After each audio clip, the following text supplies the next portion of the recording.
así como la izquierda ha hecho cabildeo durante décadas, pues ahora resulta que hay otro que no comparte, es más, es opuesto a esos intereses, y ese es el malo.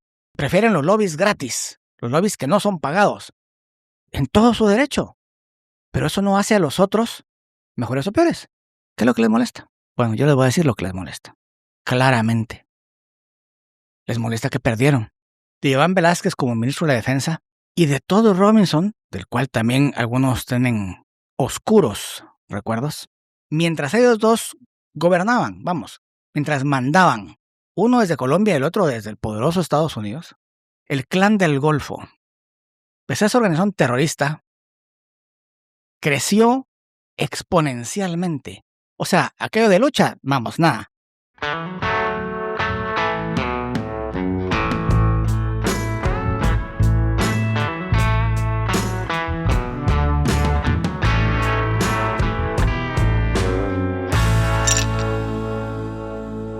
Muy feliz viernes, bienvenidos nuevamente a un episodio de Política en las Rocas. El último del mes de junio, ya se nos fue medio año. Ya en cuanto sintamos es, el fiambre, Navidad, después vienen las alegres elecciones y cuando sintamos va a haber otro presidente. Digo cuando sintamos porque pues como que no muy lo sentimos, ¿verdad? No se ve, ¿verdad? Cuando recuerdo la arenga, se ve, se siente, Arévalo está presente, no es no es el hijo, ciertamente. Se referían al papá. Pero bueno, bienvenidos, salud. Si ven mi whisky de hoy un poco más clarito, tienen buen ojo. Varias veces me han preguntado, algunos me han preguntado, ¿qué tomo? Usualmente en el programa. Y usualmente es un blended scotch, ¿verdad? Un simple y sencillo 12 años. Nada del otro mundo, me gusta mucho, la etiqueta negra. No voy a hacer publicidad gratis, pero este es distinto, ¿saben? Es más clarito. No es JB, ¿verdad? Porque el JB es así, no sé si sus abuelos tomaban eso, yo todavía lo tomé. No. Este es un single malt de Ayla. Tiene más humo que una camioneta de Guatemala. Es muy sabroso. No les voy a decir cuál porque no me gusta alardear, pero es muy bueno, ¿eh? Y escogí para hoy porque hay un temón que comentar. Bueno, hay entremeses también, ¿no? Me gusta hablar más de una cosa en mis programas, pero hay un tema muy importante, muy grande sobre todo por la dimensión, por la trascendencia que tiene. Estoy seguro que algunos tratarán de disminuirla, pero es realmente inmenso. Y se trata, por supuesto, de la participación. Y digo participación porque no sé si fue por acción o por omisión, pero algunas sí claramente fueron acciones tomadas, decisiones tomadas de la participación de Iván Velázquez. ¿Ustedes se acuerdan de don Iván, va? De Iván Velázquez como ministro de la Defensa y de Todd Robinson, del cual también algunos tienen oscuros recuerdos. Esos dos personajes de triste recordación en Guatemala coincidieron nuevamente en su vida, su destino. Y resulta que mientras el primero fue ministro de la Defensa de Gustavo Petro, el gobierno que está saliendo, gracias a Dios por los colombianos, mientras Iván Velázquez era ministro de la Defensa, importante, ¿verdad? El ministro de la Defensa en Colombia no solo puede ser civil, como es él, y no solo maneja al ejército, de las Fuerzas Armadas, maneja a la policía también. Entonces está encargado de toda la seguridad de Colombia, del país. Algunos tarados, perdón que use la expresión, pero es que algunos tarados cuando publicábamos algo sobre que la policía en Colombia hizo o dejó de hacer y señalábamos a Iván Velázquez, cómo son de brutos esos de República, ¿verdad? Que es la policía, no el ejército. Bueno, pues ya ven quiénes son los brutos. Bueno, mientras ese señor manejaba toda la seguridad de Colombia, entre ella, por supuesto, la lucha en contra del narcotráfico y del terrorismo, es decir, en contra del narcoterrorismo, en Estados Unidos, un chaparro, mi compañero, solo un chaparro porque en lo negro no, em, era él encargado de INL, la oficina del Departamento de Estado para velar la seguridad, la lucha en contra del narcotráfico y del terrorismo y de la aplicación de ley, del INL. Ese era Todd Robinson. Compartieron, vaya, casi el mismo periodo, del 2022 al 2025. Obviamente no llegó al 2025 todos, pero sí llegó al 2025 al principio. Bueno, la cosa es esta. Estos dos personajes, los encargadísimos de velar por la seguridad y luchar en contra del narcotráfico y del terrorismo, mientras ellos dos gobernaban, vamos, mientras mandaban, uno desde Colombia y el otro desde el poderoso Estados Unidos, en la oficina encargada de eso, mientras ellos dos estaban haciendo eso, o no haciendo lo que tenían que hacer, el Clan del Golfo, la estructura terrorista, digo terrorista porque así está designada por la administración Trump. El Clan del Golfo es un grupo terrorista. Pues esa organización terrorista creció exponencialmente. O sea, aquello de lucha, vamos, nada. Por el contrario, ayuda. ¿Cómo ayuda? Bueno, ahora entro al tema de por qué ahora, por qué sale esto ahora. Necesito otro. Hace un par de días fueron revelados unos audios por Radio Caracol, en donde el designado por el presidente Petro al inicio de su gobierno, alto comisionado para la paz, una cosa así, un señor de apellido Rueda, el encargado, pues, el de negociar la paz total, esa paz total, ya saben, ¿verdad? Ese señor está en audios grabados, no sé quién los grabó, están ahí, los pueden ver por muchas cuentas, pero por supuesto en Radio Caracol, negociando con los, entre otros, porque hubo otros, pero entre otros con los cabecillas, con algunos de los cabecillas del Clan del Golfo. ¿Qué estaban negociando? Impunidad. Ya saben, la que buscaba también Iván acá para sus amigos, ¿verdad? Sus amigos. Pues Rueda, negociando impunidad y mano libre, digamos, para que pudieran hacer lo que quisieran en su área, particularmente en la subregión de Urabá, en donde tenían su stronghold. Prometió Rueda que iban a parar todos los bombardeos. Ahí está, en audios. Trató de unas declaraciones y trató de salir. No. Solo los bombardeos donde hubiesen menores. Ajá. Y si siempre había menores.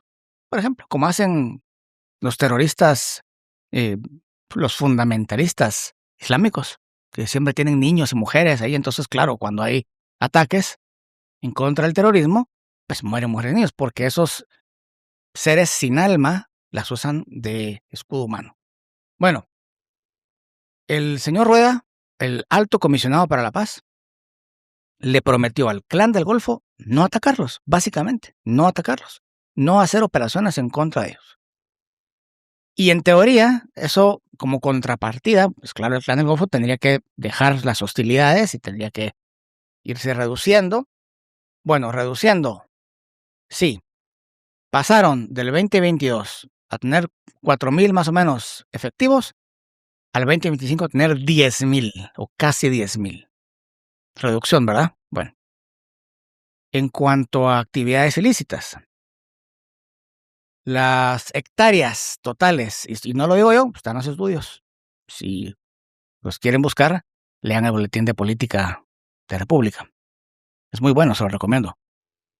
Si quieren ser la persona más y mejor informada, no voy a decir la más inteligente, porque eso depende de otras cosas, pero si quieren estar en la onda, si quieren ser la neta, en una reunión, en su grupo de amigos, en la sala de sesiones. Si quieren ser el más pilas, lean el Boletín de Política de la República.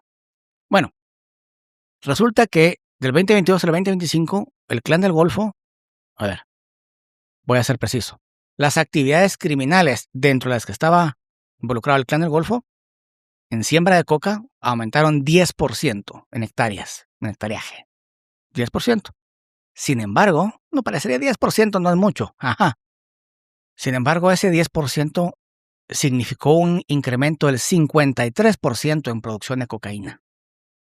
Obviamente, los muchachos mejoraron sus tácticas, ¿verdad? Sus procesos. Una eficiencia digna de la mejor industria. Bueno, eso pasó mientras Iván Velázquez era encargado de toda la seguridad del país y Tony Robinson era el encargado de vigilar que eso no pasara en Latinoamérica. Pues pasó. ¿Por qué tiene importancia transnacional? A los colombianos esto los tiene que indignar terriblemente, terriblemente. Un señor que se decía, primero, cuidarlos y segundo, ser el adalid en contra de la corrupción, resulta que está involucrado en esa y en otras muchas más tramas corruptas. Y digo corruptas porque no necesariamente se agenciaron de dineros. ¿Quién sabe, va? Porque como dice ahí un tertuliano, término que les gusta mucho a los españoles para usar para las personas que aparecemos en podcasts y en programas, un tertuliano decía que de repente había cripto ahí, ¿verdad? Pero posiblemente cripto. Bueno, tal vez se les pagaron en cripto. Bueno, si una acusación sin ningún fundamento es válida, pues eso también lo ha de ser. Bueno, no necesariamente la corrupción es dinero, hacerse rico. La corrupción es, primero, del alma, si es que tienen. La corrupción es de hacer precisamente lo contrario para lo que los pusieron ahí. O bien, para eso los pusieron ahí. Tal vez para eso lo puso Petro ahí, para cuidar la actividad ilícita del Clan del Golfo y demás. Como sea, eso tiene que ser investigado y eso tiene que ser castigado. Justo fue ayer creo yo, la Procuraduría de Colombia, anunció una investigación preliminar sobre con base en estos audios, sobre estas actividades. Igual que acá, la Procuraduría no persigue penalmente. La Procuraduría ya castiga lo que está llamado delito administrativo. A mí no me gusta usar delito administrativo. Delito es delito penal. Las faltas administrativas, las omisiones o las no acciones en el ejercicio del cargo. Eso es lo que está haciendo la Procuraduría. Ahora bien, responsabilidad penal, posiblemente. O sea, de repente la tiene. Cuando menos hay que investigar. Pero, oh sorpresa, ¿quién es la fiscal general de Colombia? Luz Adriana Camargo. ¿Quién es Luz Adriana Camargo? Bueno, aparte de ser ahora fiscal, ¿ustedes se acuerdan de ella en Guatemala también? Qué casualidad, ¿verdad? Que esos tres personajes juntos y allá involucrados. Y digo ahora Luz Adriana Camargo involucrada porque a ella le correspondería investigar a su ex jefe en Guatemala, en la CICIG. ¿Lo va a hacer? ¿Qué creen? No. Como dicen en Colombia, no hay que dar papaya. No va a pasar. Y si lo van a hacer así medio pasteleado. Uno pensaría, bueno, no, ya ganó Abelardo de la Espriella, ya le dieron sus credenciales, va a tomar posesión dentro de poco y la va a destituir. No. No, porque no puede. Y de repente está bien. De repente.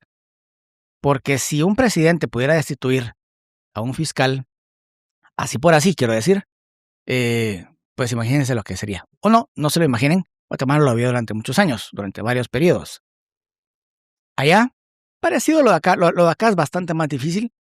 Claro, cuando le molestó a Semilla, lo quisieron modificar inmediatamente. En Colombia, para remover a un fiscal general, no a cualquier fiscal general, tiene que haber un proceso, tiene fuero, lo que se llama, tiene antejuicio. Entonces lleva un proceso, un juicio político. Como Colombia tiene 2 cámaras en su legislativo, es un proceso bicameral en donde es, digamos, juzgada en la Cámara Baja en el Congreso y el Senado es el que decide, el que juzga, el que emite el veredicto, si sí o si no. Ahí se la puede remover. va a estar cañón para del Espriella porque pues llega con un apoyo legislativo exiguo o casi nulo propio. Tendrá que hacer alianzas y no está fácil. Así que no creo que la vaya a poder quitar, digamos, uno diría, la quita, el próximo gobierno ya va a juzgar a Iván Velázquez. Ojalá, porque lo merece, pero no creo que vaya a pasar. Por lo menos no será fácil. Vamos a ver si nos sorprende el tigre. En cambio, en Estados Unidos la cosa es distinta. No hoy, bueno, hoy es un poco más distinta por el gobierno que tienen, pero en Estados Unidos la cosa funciona un poco mejor. Y Todd Robinson no tiene fuero. Además, entiendo que ya está fuera del servicio exterior, fuera del Departamento de Estado. Y sus acciones u omisiones en el ejercicio del cargo son criminales. Y les voy a decir por qué. No solo por no hacer lo que tenía que hacer, sino que por no hacer lo que tenía que hacer, cientos, miles, no sé si cientos de miles, pero cuando menos miles de estadounidenses murieron por el tráfico de drogas, ya sea por sobredosis, por la violencia que eso genera, el narcomenudeo. Entonces sí hay sangre en las manos de esos caballeros. Bueno, caballeros no sé, de esos señores. Entonces Estados Unidos haría muy bien en investigar las actividades de Todd Robinson.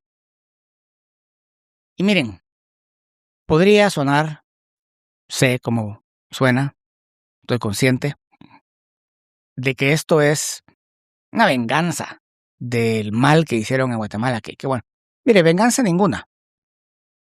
Justicia tampoco sé si va a ser, pero justicia poética sí que es. Sí que es que estos tres, incluyendo a Luz Adriana, que estos tres personajes estén involucrados en cochinadas tan evidentes que son imposibles de tapar. En las de aquí tienen inmunidad, ¿verdad? El embajador como embajador y los otros dos señores inmunidad que se convierte en impunidad perpetua. Porque así lo negociamos, ¿verdad? Negociamos. Así no lo impusieron. Pero ahora enfrentan otro tipo por otras cosas, por otras causas. Enfrentan acusaciones de las que parece que hay plenas pruebas. En fin, ese es el plato principal de hoy.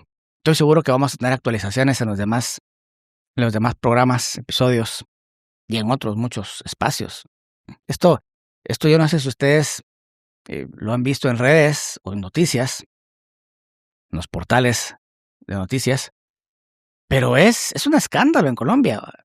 Opacó totalmente las estupideces, la verborrea de Petro, luego de no querer reconocer el triunfo de la Espriella y la pérdida de su candidato oficial, Iván Cepeda, que sí aceptó los resultados, ¿verdad? Ni modo, ¿verdad?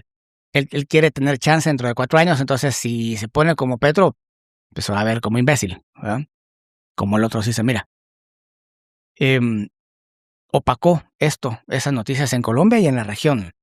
En la región hay otros par de temas importantes a abordar, pero para terminar para cerrar, para que no monopolice la conversación,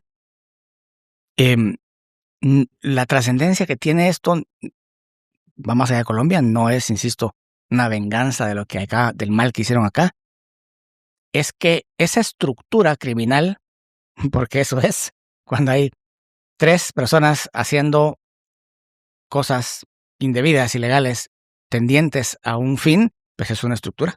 Entonces esta es una estructura criminal. Causó muertes. En Estados Unidos, como ya dije, pero en la región, en el mundo, vamos. La producción de cocaína de Colombia se va a todo el mundo, pero en la región ciertamente. Y buena responsabilidad tienen esos señores y señora. Vamos a ver si la enfrentan, si la encaran y si finalmente hay algo de, digamos, de solaz, de tranquilidad para todos los afectados de sus abusos, de sus desmanes, de sus presiones indebidas acá. ¿Se acuerdan que las instrucciones en inglés? Pero bueno. Eso de las instrucciones en inglés me lleva a otro de los temas de esta semana. Un tema simpático. Vamos, digo simpático porque causa risa la actitud de quienes se cuelgan de cuestiones ajenas. Ahorita voy. Es que está muy bueno. Esto me acuerda una parte de la serie Nada, Argentina, muy buena. Si no la han visto, mírenla. Dice, tráeme otra copita de esta ahora para que está buenísima, dice él. Bueno, yo quisiera otra copita de esto. Esta semana salió publicado, el lunes, creo, el lunes, no estoy seguro. Esta semana salió publicado un artículo en el Washington Post, propiedad del billonario Jeff Bezos, que no dice nada nuevo. Empecemos por ahí. Todo ya había sido, ya eran hechos conocidos o habían sido datos publicados por otros medios en Guatemala, cuando menos. Así que acá, ninguna noticia. El Washington Post publica una pieza en la que muestra, digamos, voy a empezar por el principio, en la que muestra un lobby, una actividad de cabildeo, para usar un término castizo, un lobby pagado por una serie de organizaciones de toda Latinoamérica, no solo de Guatemala. Eso no lo dice así el Washington Post, pero esa es la realidad. Está en los documentos oficiales y incluso las publicaciones de Guatemala así lo dicen, así que mal por el Washington Post que no fue prolijo. Un lobby de varias organizaciones latinoamericanas, dentro de las cuales hay una guatemalteca, o cuando menos una guatemalteca, que busca acercarse a las autoridades, a la administración actual estadounidense. Para eso es un lobby, para persuadir, no para comprar, no para sobornar. Esos que dicen que para eso son meros mulas, ¿va? Porque eso podría pasar en todo caso acá, pero allá no. Y en todo caso, si hay soborno, si hay corrupción en Estados Unidos, Latinoamérica no está metida en eso. Esas son cosas bastante más grandes. Digamos, guerras y ese tipo de cosas. Este lobby, del cual participa, no es todo, participa una entidad fundada por un guatemalteco, República Media Group, LLC, que dirige Rodrigo Arenas, nuestro presidente editor de la República. Él, con fondos propios, participa en este lobby. Importante porque él no pagó los $420,000. Porque, insisto, es una actividad, es un esfuerzo de varias organizaciones. Pero lo que le haya tocado a él, su parte alícuota, la pagó con sus fondos. De eso estoy 100% seguro. Claro, algunos de nuestros enemigos dicen, no, saber de dónde sale el dinero, de monopolios. Todavía queda por ver si hay un monopolio en Guatemala. Yo sé que van a brincar, pero ¿monopolio? No. Podrá haber industrias y actividades dominantes, pero monopolios, hoy no hay. Pero eso es lo que dicen ellos. Entonces, el Washington Post expone ese lobby, hace bien en preguntarle a la fuente primaria, le pregunta a Rodrigo Arenas qué opina al respecto, su postura, y la da, ahí está. 2, 3, más o menos 3, 4 veces lo citan palabras textuales de él, obviamente dejan fuera otras muchas, pero es el único que da declaraciones al Washington Post. Por favor, léanla. No aquí no se trata de esconder algo que puede ser dañino para nosotros. Al contrario, es buenísimo para nosotros. Léanla porque, primero, lo único que da declaraciones, de todos los mencionados, se mencionan ex embajadores, segundos de la embajada, se mencionan funcionarios del Departamento de Estado, se mencionan un montón de personas. Y otro montón que no se mencionan. Ese otro montón que no se mencionan porque prefieren el anonimato, dicen, ¿verdad? Fuentes consultadas que prefirieron el anonimato, como suele decirse. Bueno, entre esos también hay ex embajadores de Estados Unidos en Guatemala. Hay ex embajadores de Guatemala fuera, actuales y antiguos. En fin, cuando no están atendiendo el pinchazo, pues están trabajando en contra del sector privado de Guatemala. Dicho o expuesto el lobby, pasamos a ¿para qué? ¿Para qué es? Bueno, para acercarse a las autoridades, influir en sus decisiones. ¿Pero para qué? No para que compre este producto o para que haga esto o lo otro. No. Para avanzar una agenda basada en principios y valores compartidos con el pueblo estadounidense. Valores, si se quiere, conservadores, sí. Cada quien tiene los que quiere. ¿Cómo es no recuerdo el dicho ahorita, lástima, porque el que abra la boca que traiga más pinole, una cosa así. Bueno, aquí cada quien se defiende con sus uñas, pues. Y así como la izquierda ha hecho cabildeo durante décadas, para avanzar sus posturas, sus intereses, muchos de ellos en contra de Guatemala, pero sus intereses, pues ahora resulta que hay otro que no comparte, es más, es opuesto a esos intereses, y ese es el malo. Ok. Porque el lobby está mal. Bueno. A raíz de eso, por eso digo que es fantástico que haya salido ese artículo en el Washington Post. A raíz de eso, pues ya hubo una discusión en redes sociales en donde fueron expuestos documentos oficiales de muchos otros lobbies. Lobbies, por ejemplo, encabezados, uno de ellos, por el ex embajador, Dios mío, ahorita se me fue el nombre, Villagrán Kramer. No, Villagrán, perdón. Mejor Villagrán Kramer es su papá. Por el embajador Villagrán, que en paz descanse, a nombre del movimiento Semilla. A ver, ¿cómo está eso? Claro, él no era embajador en ese momento de Guatemala en Estados Unidos. Eso hubiera sido muy malo, ¿no? Se le llama embajador porque fue embajador de Guatemala. En Washington, por cierto.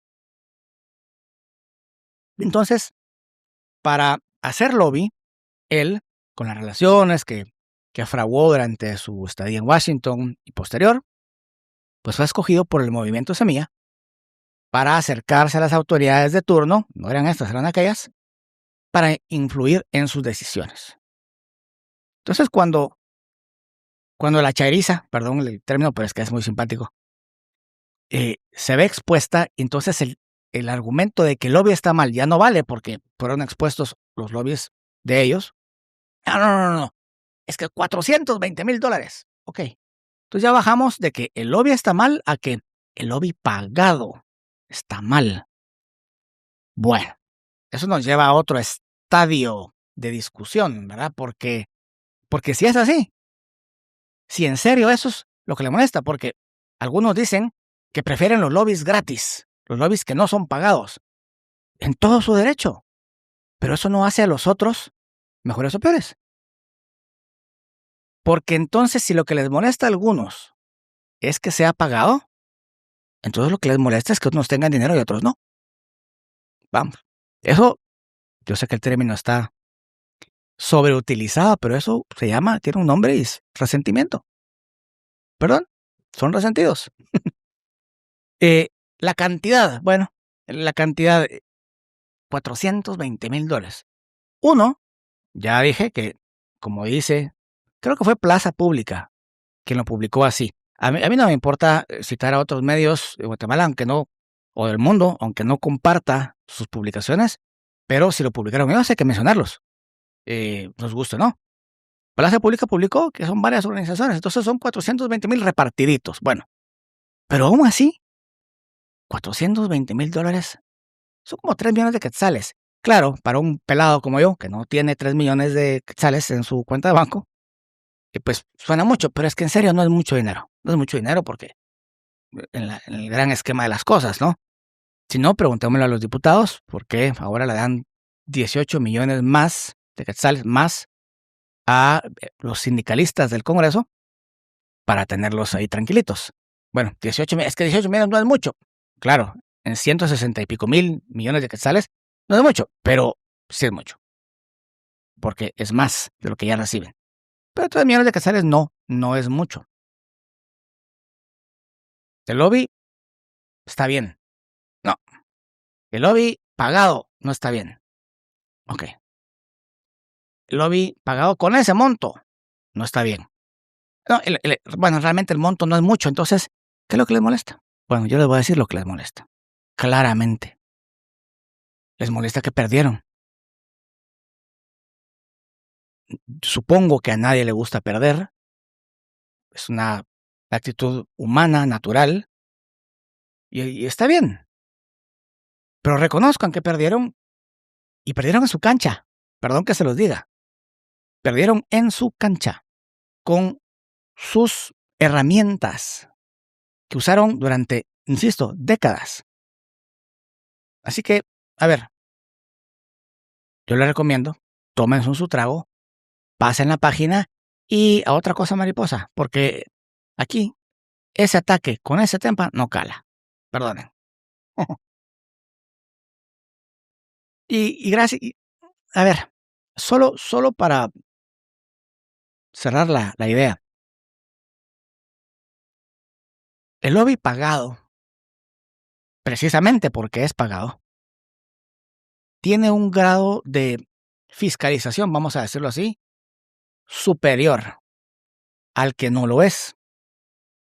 Porque claro, habiendo una transacción comercial monetaria, importa mucho cuál es el interés que se está empujando. Entonces, la supervisión sobre esa relación es mayor. Algunos prefieren los lobbies que no son pagados, en todo su derecho. Pero les voy a decir una cosa. Ahí es donde está el problema, precisamente. En esos que, porque no son pagados, porque se basan en una relación, ¿verdad? Casi que casual de amistad, como no tienen que ser pagados así por lo menos. De otras maneras sí. Aunque ahora que ya no está la USAID, pues no sé si son pagados, pero encontrarán la forma.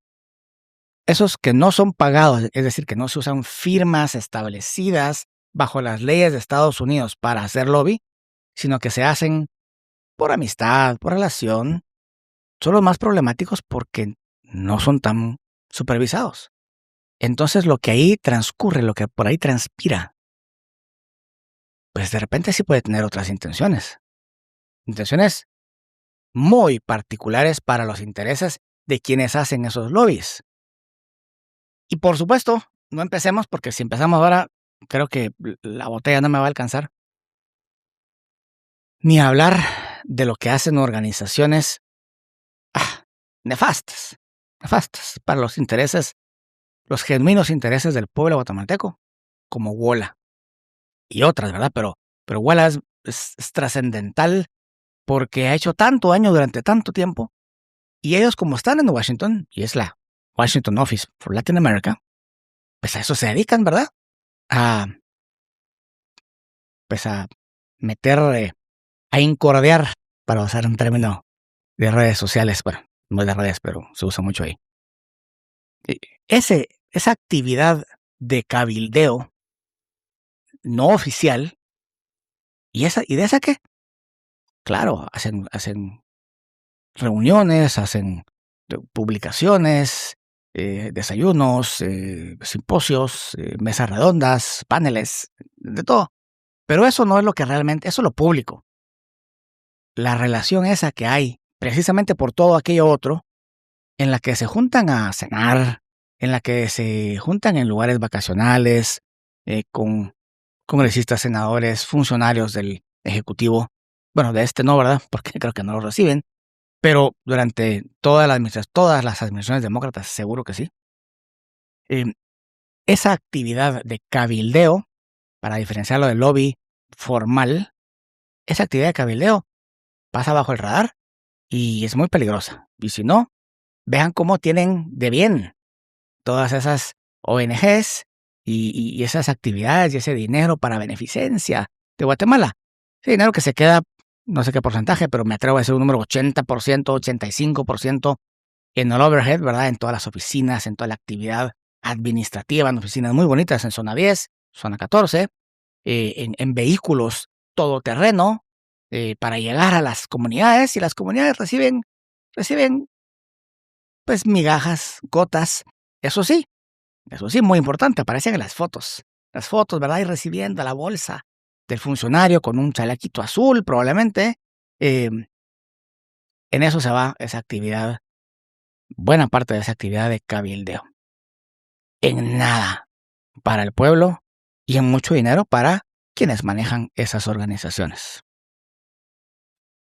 Ese es mi comentario sobre el artículo de Washington Post y algunas de las actitudes de algunos tertulianos y comentaristas en redes sociales sobre el tema. Otra cosa mariposa. Bueno, Colombia, Perú, España, países hermanos, los tres pasando el Niágara en bicicleta, aunque Colombia va saliendo. Como dije, el candidato oficialista, perdedor, Iván Cepeda, aceptó los resultados, no le queda otra, pero Petro, en esos sus vapores, lamento decir alcohólicos y probablemente de otras sustancias, en esos sus vapores, a distintas horas del día, o sea, en pleno horario laboral y a veces deshoras en la noche, se lanza a Twitter y escribe unas filípicas terribles, ¿verdad? Incoherentes, incomprensibles, ininteligibles, muchas veces. Y él se ha rehusado hasta ahora, a aceptar los resultados. Tan así que dice que no va a estar en la Casa de Nariño, en la Casa de Gobierno, para la transición. O sea, va a ser un yamatei. ¿Qué diferencia hay entre yamatei, eso que hizo él, que estuvo mal, que mandó la banda en una bolsa plástica, y lo que va a hacer, o lo que anunció que va a hacer Gustavo Petro? Igualitos, ¿verdad? Igualitos. Así de mal los dos. Dice que va a estar la vicepresidenta, Francia Márquez, con quien, por cierto, nunca se llevó bien. Al principio su gobierno le dio ahí unos espacitos, le dio algo de poder, bastante dinero, es decir, bastantes privilegios, viajes en helicóptero, como decía ella, a su casa de ida y vuelta, pero no la tomó en cuenta. Una mujer afrodescendiente, digamos, una minoría marginada históricamente, fue su candidata a vicepresidenta. Sí, cuando llegó a la presidencia le dio una patada en el culo. Eso fue lo que hizo. Eso es lo que hacen muchas veces los izquierdistas. Se agarran de banderas o enarbolan banderas en las que nunca creen. Y ese es Gustavo Petro. Bueno, dice que va a estar Francia Márquez. Ojalá esté ella, porque eso sería un acto de dignidad de parte de ella. No hizo mucho en su gestión, no hizo mucho o porque no podía, porque no sabía, no lo sé, no hizo mucho. Bueno, que haga esto y que ella tenga la dignidad, que tenga los pantalones que no tiene el excomunista, ¿verdad? Un comunista es como un sobreviviente de algo, sos sobreviviente siempre. Él es comunista, aunque en su actividad diga que es progresista, que es socialista. No, él fue un participante del terrorismo comunista y como tal sigue siendo, la verdad. Solo que ahora usa suéteres blancos y gasta mucho dinero en tiendas finas, Gucci, Ferragamo, dinero oficial, ¿verdad? Porque para eso está él en la presidencia. Colombia va saliendo. Le auguro lo mejor, espero lo mejor. Ojalá que de la Espriella no enfrasque en, digamos, en la venganza o en la rendición de cuentas exclusivamente, aunque sí, pero que mire para el futuro. Que haga lo que no hizo este pendejo 4 años, no me acuerdo, no hizo durante su presidencia. Eso le toca. Ojalá. Subes, a ver, ahí cerquita, Perú, la tiene más complicada. Porque aunque al igual que en Colombia, la segunda vuelta fue muy cerrada, la de Perú está siendo bastante más cerrada. Sin embargo, aunque todavía no hay una declaración oficial y después de varias semanas, los números ya hacen imposible que el candidato, de nuevo comunista, remonte la poca diferencia que tiene Keiko Fujimori sobre él. Es decir, Keiko Fujimori ya es presidenta electa del Perú. No ha sido declarada así, pero matemáticamente es imposible que sea lo contrario. Bueno, el día que eso sale a luz, ¿qué hace el candidato perdedor? Comunista. A decir que desconoce las elecciones y que desconoce el gobierno, el futuro gobierno de Fujimori. Ay, Dios, estos nuestros comunistas. Tengo que hacer una aclaración. Oportuna puntualización. Los comunistas no son los únicos que no reconocen elecciones cuando pierden. Estamos claros, ¿verdad? Eso también pasa del lado de la derecha, o ha pasado del lado de la derecha. Sin embargo, las ocasiones son los menos. Probablemente son casos muy publicitados, porque claro, la izquierda, cuando eso pasa del lado de la derecha, se encarga de ponerlo por todos lados. Sin embargo, cuando eso pasa del lado de la izquierda, no, ¿verdad? Callan. Dice, esperemos a ver el conteo. La presidenta de México todavía sigue esperando, ¿verdad? Aunque ya es más que obvio que Fujimori va a ser la presidenta de Perú. Se reduce. ¿Qué va a pasar con el Perú? No lo sé, porque va a tomar posesión Fujimori y va a tener una oposición férrea de su opositor perdedor. Pero aunque no la tuviera, el Congreso en Perú es una cosa muy complicada. Gracias a Dios han regresado a un sistema bicameral que hace más difícil lo que tuvo el Perú con 9 presidentes en 10 años. Casi se llevan uno por año. No llegaron a los 10, hombre. Ahí hubieran roto un récord, pero en fin. Y en España, otro Sánchez, digo otro porque el comunista de Perú, mal perdedor, ese es el apellido Sánchez. En España, el otro Sánchez, que lleva 8 años en el poder, mareando la perdiz, como dicen allá. Ahora, a ver, ha tenido golpecitos, ha tenido exposés, digamos, su uso desmedido y muy particular del Falcon, del avión presidencial. Bueno, es avión del Ejército de España, de las Fuerzas Armadas, pero el avión que usa el presidente, para ir para aquí y para allá.